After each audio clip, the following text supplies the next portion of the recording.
माननीय सदस्यहरू, अब माननीय सङ्घीय मामिला तथा सामान्य प्रशासन मन्त्री श्री अमनलाल मोदीलाई सङ्घीय मामिला तथा सामान्य प्रशासन सम्बन्धी विनियोजन शीर्षकहरूमाथिको छलफलमा उठेका प्रश्नहरूको जवाफ दिन अनुमति दिन्छु।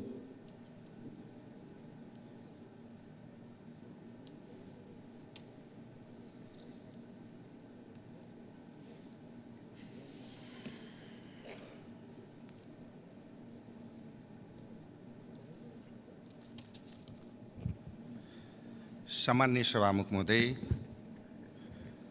यही मिति 2080 असार 3 विनियोजन विधेयक 2080 को विभिन्न शीर्षकहरूमाथिको मन्त्रालयगत छलफल अन्तर्गत सङ्घीय मामिला तथा सामान्य प्रशासन मन्त्रालय अन्तर्गत सम्बन्धित विषयहरू खर्च कटौतीको प्रस्तावसहित 26 जना माननीयज्यूहरूले उठेका प्रश्न तथा जिज्ञासाहरूको जवाब दिन उपस्थिति भएको छु। छलफलमा भाग लिनुहुने सबै माननीयज्यूहरूलाई सामान्य सभामुखज्यू मार्फत धन्यवाद पनि भन्न चाहन्छु। सामान्य सभामुख महोदय, खासमा चाहिँ यो माननीयज्यूहरूले कुरा राख्दै गर्दा मैले पहिलो आगामी आर्थिक वर्ष 2080-81 को मन्त्रालयगत बजेट विनियोजनतर्फ मूलतः देखाएको विषयहरूमा प्रश्न आएका छन्। तराई मधेस समृद्धि कार्यक्रम बजेट अन्तर्गतको वर्षभन्दा घटाइएको, कार्यक्रम अन्तर्गत बजेट असमान वितरण भएको, कार्यक्रमहरू सङ्घीय प्रवृत्ति नरहेको, स्थानीय तहको सञ्चालन गर्ने खालको रहेको, मन्त्रालयका कार्यक्रमहरू 95% बहुक्षेत्रीय पोषण कार्यक्रम भरिएको, कार्यक्रमले सबै समुदाय नसमेटेको भन्ने मोटामोटी माननीयज्यूहरूले उठाउनु भएको छ। सामान्य सभामुख महोदय, यस सम्बन्धमा देखाए अनुसारको प्रश्न पार्न चाहन्छु। यस वर्ष अर्थ मन्त्रालयबाटको सिलिङ निर्धारण गर्दा बजेट घटेर आएको छ। समग्रतामा आबभन्दा यस वर्ष 53.87% बजेट घटेको तथा स्थानीय तहहरूबाट मागको सङ्ख्या अधिक रहेको। जस्तै तराई मधेस समृद्धि कार्यक्रमका लागि कुल प्रस्तावहरू 3064 रहेको, जम्मा 2069 आयोजना कार्यक्रम मात्र समेट्न सकिएको छ। सभामुख महोदय, साबिकको मानव विकास सूचाङ्कमा पछाडि परेका तराईका 22 जिल्लाहरूमा सीमा क्षेत्र विकास कार्यक्रमको रूपमा सञ्चालन भएको, अब 2075-76 देखि कार्यक्रमको कार्यक्षेत्र तथा भौगोलिक क्षेत्र विस्तार भई तराई मधेस समृद्धि कार्यक्रमको रूपमा तराई मधेसमा 22 जिल्लामा 278 स्थानीय तहहरू सञ्चालन भएका छन्। सभामुख महोदय, मानव विकास सूचाङ्क रहेका क्षेत्रमा यो कार्यक्रम सञ्चालन गर्ने गर्दा उद्देश्य रहेको हुँदा यो कार्यक्रम तराई मधेस केन्द्रित गरेको र हिमाली र पहाडी जिल्लाहरूमा समेटेर मन्त्रालय अन्य कार्यक्रममा सञ्चालन रहेको छन्। बहुक्षेत्रीय पोषण कार्यक्रम सम्बन्धमा 753 स्थानीय तह मध्येमा 392 स्थानीय तहमा पूर्ण प्याकेज र 361 स्थानीय तहमा आंशिक प्याकेज कार्यक्रम सञ्चालन रहेको व्यवहार अवगत गराउन चाहन्छु।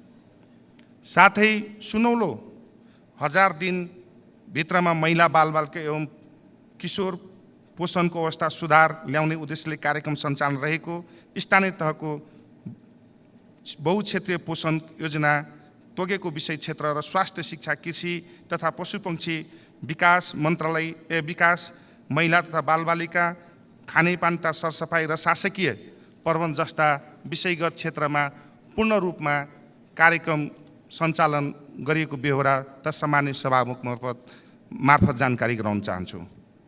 दोस्रो, सङ्घीय निजामती सेवा ऐन सम्बन्ध माननीयज्यूहरूले देखाए विषयमा प्रश्न र जिज्ञासा तथा सुझाव राख्नु भएको छ। सङ्घीय निजामती सेवा ऐन नहुँदा 3 तहका कर्मचारी व्यवस्थापन समस्याको समाधान कसरी हुन्छ? संहिता कार्यान्वयनको सम्बन्धमा सङ्घ कर्मचारी प्रदेश कर्मचारीको स्थानीय तहका कर्मचारी सम्बन्धमा जुन खालको जटिलता देखिएको छ त्यो चाहिँ तत्काल न्यायिक कर्मचारी व्यवस्थापन गर्नुपर्ने जनताको अपेक्षा सम्बोधन गर्न गरी नयाँ ऐन ल्याउनुपर्ने र नयाँ आउने ऐन ट्रेड युनियन अधिकार हटाउनुपर्ने सभामुख महोदय त्यो कुराहरू केही आएका छन्। लगायत विषयहरूमा माननीयज्यूहरूले आएका सुझाव तथा गम्भीरताको साथमा लिएको छु। नेपालको संविधानको मर्म र भावना बमोजिम सङ्घ, प्रदेश र स्थानीय तहबीच प्रशासनिक अन्तर्सम्बन्ध र साझेदारीको कार्यक्रम कायम हुने गरी सङ्घीय निजामती सेवा सम्बन्धी विधेयक, राय परामर्शका लागि अर्थ मन्त्रालय कानुन, न्याय तथा संसदीय मामिला मन्त्रालय मिति 2079/12/10 पठाइएको छ। राय परामर्श प्राप्त हुनासाथ उक्त विधेयक सम्मानित सदनमा पेश गर्ने प्रयोजनको लागि व्यवस्था मिलाउन नेपाल सरकार मन्त्री परिषदमा पठाइने व्यवस्था जानकारी गराउँदछु। साथै नेपाल सरकारको मन्त्री परिषदबाट सङ्घीय निजामती सेवा ऐन विधेयक सम्बन्धी सहजीकरणको लागि माननीय उप प्रधानमन्त्री तथा रक्षा मन्त्रीजीको एउटा चाहिँ सहजीकरण समिति गठन भई क्रियाशील रहेको छ महोदय। तेस्रो, हाम्रो मन्त्रालयको चाहिँ एउटा सुशासनसँग तथा कर्मचारी व्यवस्थापनसँग माननीयज्यूहरू देखाएका विषयवस्तुहरूमा केही विषयवस्तु राख्नुभएका छन्।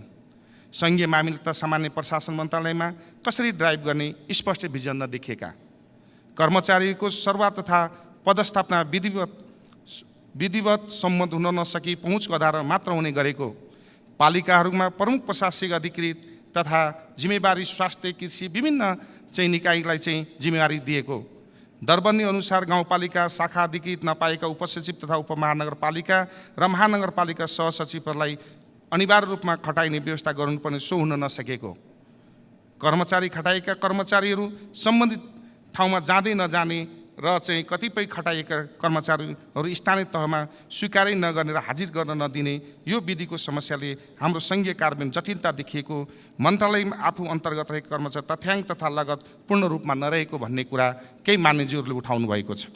र सङ्घीय मामिला तथा सामान्य प्रशासन जोडेर संहिताको कार्यान्वयनमा कमजोर बनाएको पनि केही कुराहरू उठाउनु भएछ। संहिता कार्यान्वयनको क्रममा स्थानीय तथा प्रदेश तहलाई कतिपय अधिकार सम्पन्न बनाएको र सङ्घ र कतिपय समन्वय भूमिका खेल्यो भन्ने विषयमा महत्त्वपूर्ण रहनेमा सङ्घीय सरकारको समन्वयकारी भूमिका नखेलेको भन्ने पनि केही मान्यज्यूहरूले उठाउनु भएछ। र स्थानीय तहको क्षमता विकास सम्बन्धमा पनि समन्वयको मन्त्रालयको ध्यान नदिएको पनि केही प्रश्न उठाउनु भएछ। यी विषयका लगायतका विषयमा माननीयज्यूहरूको जिज्ञासामा तथा सुझावमा प्राप्त भएको यस सम्बन्धमा देखाए अनुसारको प्रश्न पार्न चाहन्छु। सबल संहिता, सक्षम र सुदृढ जनउत्तरदायित्व, सार्वजनिक प्रशासन मुक्त सोच भिजन हासिल गर्ने गरी हामीले आवश्यक रणनीति र कार्यनीति सहितको 10 वर्ष रणनीतिक योजना 2077, 2078, 2087 र 88 अनुरूप नै यो मन्त्रालय संघीयता कार्यान्वयन र कर्मचारी व्यवस्थापन कायम गरिरहेका छन्। सभामुख महोदय, कर्मचारी सरुवा कार्य पदस्थापना व्यवस्थित गर्न प्रभावकारी संयन्त्र बनाउन हामीले चाहिँ सहसचिव संयोजनमा एक कार्यदल गठन गरेका छौँ। सभामुख महोदय, स्थानीय तहका निमित्त प्रमुख प्रशासनिक अधिकृतलाई निरुत्साहित गर्ने गरेका छौँ।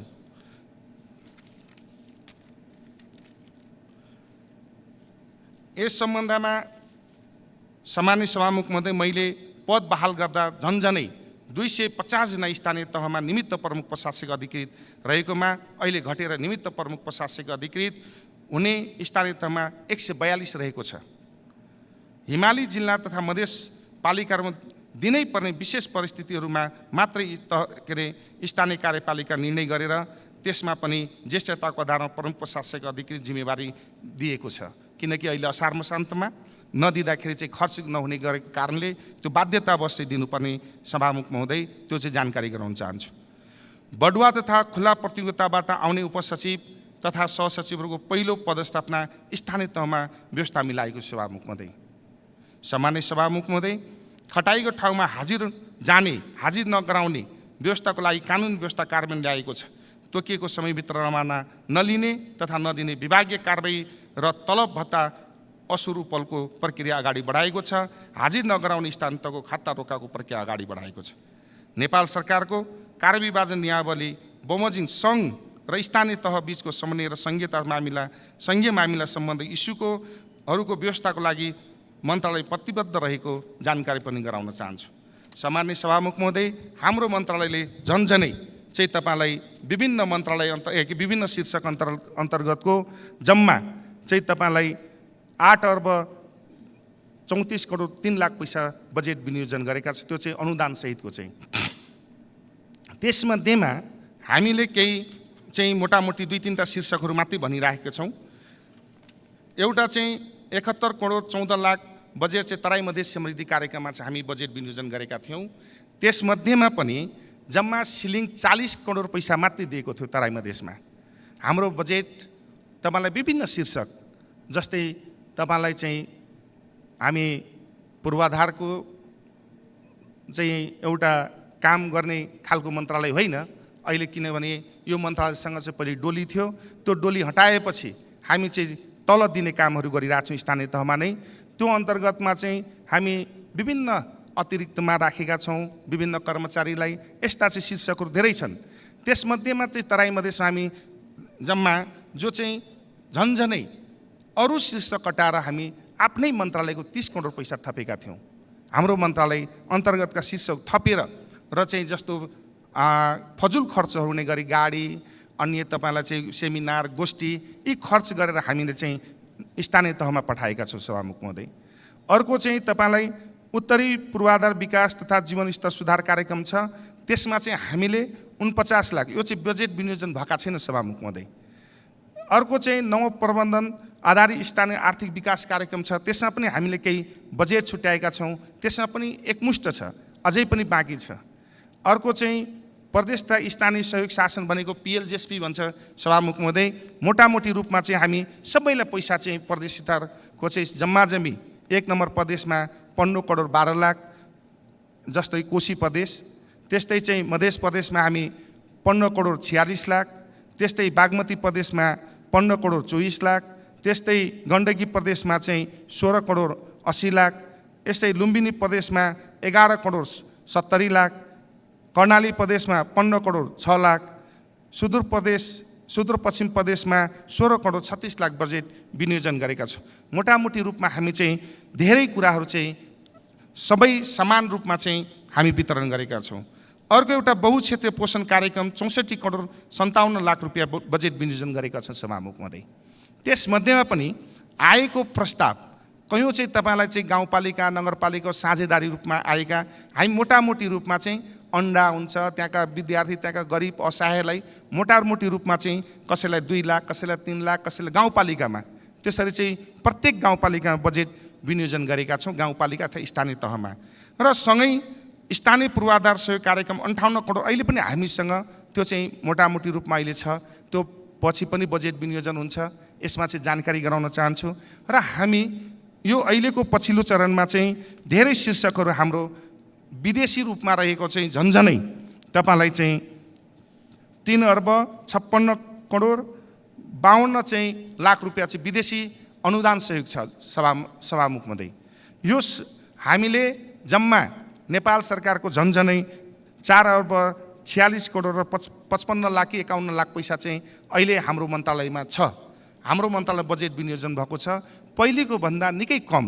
र अहिले चाहिँ आर्थिक रूपमा चाहिँ समस्या भएको कारणले होला, जहाँसम्म अर्थ मन्त्रालय सिलिङको रूपमा हाम्रो मन्त्रालयलाई निकै कम भएको कारणले पनि सबैतिर चाहिँ समान रूपमा र केही कुराहरू चाहिँ उठेका कुराहरू विनियोजन गर्न नसकेको कारण पनि जानकारी गराउन चाहन्छु। र हामी सकेसम्म विनियोजन चाहिँ समान रूपमा चाहिँ मैले जुन भनिसकेँ अघि नै वितरण प्रणाली गरेको छु। र केही कुराहरू उठ्यो भने अरू विषयमा छलफल प्रक्रियामा सहभागी हुनेछु र केही प्रश्नहरू जो मानिसहरूले उठाउनु हुनेछ त्यसको जवाब फेरि पनि दिनेछु। र यति भन्न चाहन्छु। धन्यवाद।